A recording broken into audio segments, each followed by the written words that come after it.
Well, hello there. How is everyone? I hope you're all well. I do apologise, look, because it's Easter. It's Easter. It's a very religious festival. And some of you guys take this incredibly serious. But today I'm going to have a rant. I'm going to have a rant. And like I say, I apologise. But anyway, straight into the meat and potatoes of it. When there is a case, a court case, and I'm talking about one in particular. And we could talk about many, but I'm going to talk about one in particular. And that is the Letitia Storch case. It makes me angry because, look, this was a heinous crime. This was a young lad murdered by his stepmother. Lies, deceit, disgusting behaviour. And like I say, a completely heinous crime and something that you don't want. It's about as bad as it gets. It's about as bad as it gets. When a little child is hurt by those who are the primary carers, the people who should be there to protect them no matter what, when they are the ones that turn on them, there is nothing worse. And I'm not taking anything away from other crimes when other people are hurt, but this is the worst. And then I see content creators and they're talking about these cases as if they're entertainment. Entertainment. You know, it's like, what's your favourite bit? Oh, my favourite bit was this, when this happened. Get a fucking grip. It's not entertainment. And I know this is again going to split the room and people are going to be like, you know, you can't say that and they didn't mean it in that context. They did mean it in that context. They did, because I'll read through the threads of these conversations and it's all laughing and it's all smiley, laughy emojis and, you know, it spirals into this laughing and like schoolgirl and schoolboy banter and chats and conversation, and I just find it distasteful because I don't find cases like this funny. I don't think that there's any best bits. I don't think that there's anything brilliant about them, or, you know, am I in the wrong?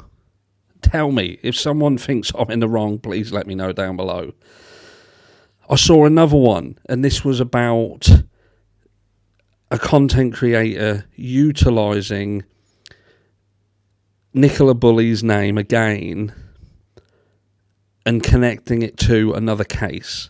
Now, just to let you know what's going on in the Nicola Bulley case at the moment in the UK, law enforcement are back out there. They're back out there on the river. There was a video done, which I'm not going to show it in this video because the chances are the video will get flagged, and I don't want it to get flagged. I want to get paid so I can buy an Easter egg because I've spent all of my money on the children.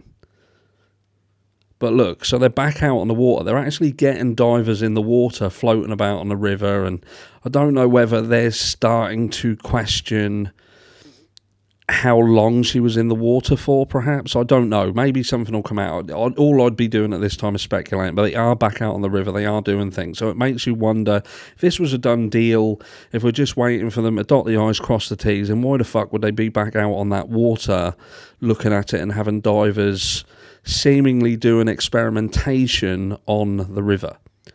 There might be an explanation for it, and I might be talking out my arse, but they're definitely on there. There's definitely a video, and I just found it a little bit odd. But this content creator says that, look, person's body found an hour away from Nicola Bulley, and his name is Keano Byrne.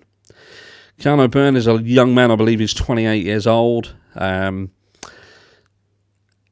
yeah, you know, he went missing, I think it was over the 26th or the 28th of March. They've subsequently found him in the last sort of few hours.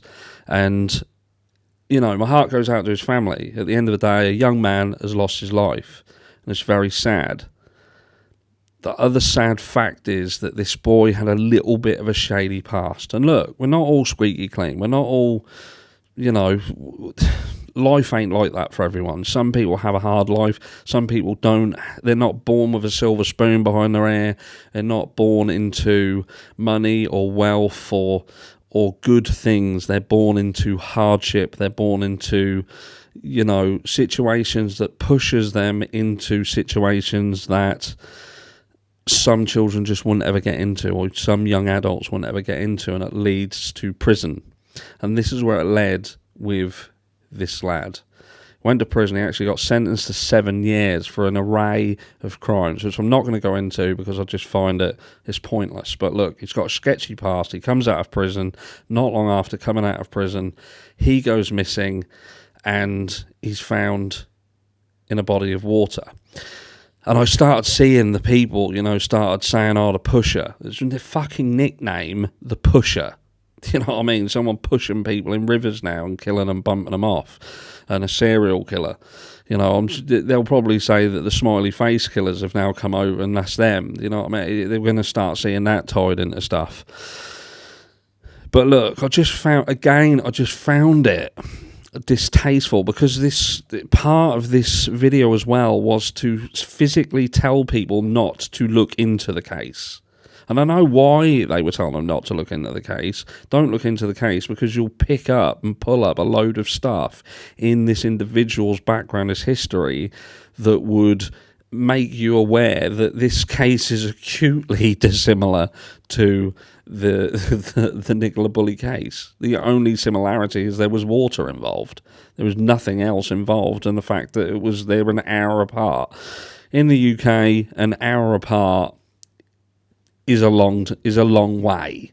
Do you know what I mean? Like, I live in Norfolk, and London from here is about an hour and 25 minutes away, which is around 90 miles. So, depending on where you are in the country, in terms of distance, an hour away is a long way away. And when you look at the two different victims and their two different backgrounds, these cases are worlds apart. The worlds apart, however you want to try and spin it, they're worlds apart. And I just didn't understand why this case was brought up in the fashion and connected to Nicola Bulley.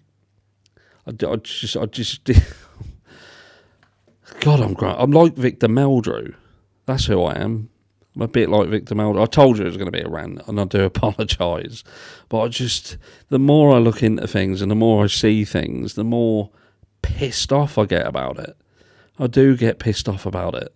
Do you know what I mean? Do look into cases, inform people about stuff, have opinions on it, have discussions on opinion, have open communication two ways, and let's learn a bit off each other. Let's what do you think? What do I think? Are we right? Are we wrong? But some of the tactics, some of the things that are going on in the true crime niche, in social media, and again, I mentioned this, touched on it in a video, I believe it was yesterday or the day before, the difference between a content creator and a social media influencer. And sadly, when you get to a certain size, you are an influencer and you influence people. You are no longer just a content creator. You influence the way that people think and the way that they feel about people. And when you start talking about certain things, like I spoke about in a video that I released earlier today about Ashley Banfield talking about the LDS Church and the integration of potential LDS members into the jury pool and how that could affect things, do you know what I mean? It just annoys me. Maybe I'm just getting old. Let me know down below. Happy Easter. And I'll catch you in the live tomorrow.